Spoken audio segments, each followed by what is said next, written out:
Arden loved hiking in the quiet hills outside his small village.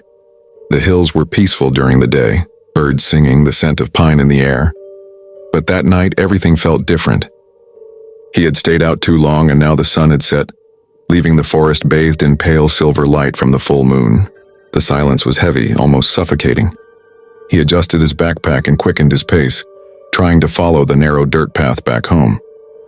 But with every step, the shadows seemed to shift, moving in unnatural ways. Somewhere in the distance, a low howl echoed. It didn't sound like any wolf he had ever heard. It was deeper, more human, as if it carried pain. Then came the sound of branches snapping behind him. Arden's heart began to race. He told himself it was just a deer or maybe a stray dog, but then he heard it. Heavy breathing, deep and ragged. The rhythm of the breaths matched his own footsteps, closing in. His mouth went dry. Slowly he turned his head. Yellow eyes glowed in the darkness. The figure that emerged was massive, its fur tangled and dark, muscles rippling under the moonlight.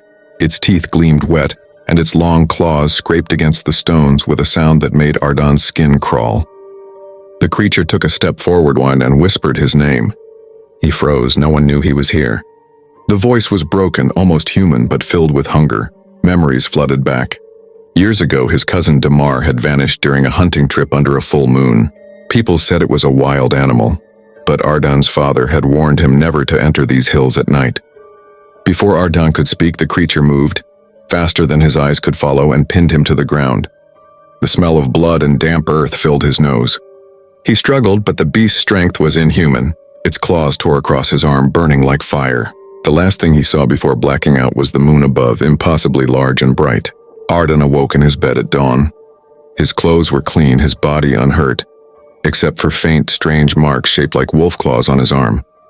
He didn't tell anyone. But that night, when the moon rose again, his reflection in the window was no longer his own. And somewhere deep inside, a hunger he couldn't control began to grow.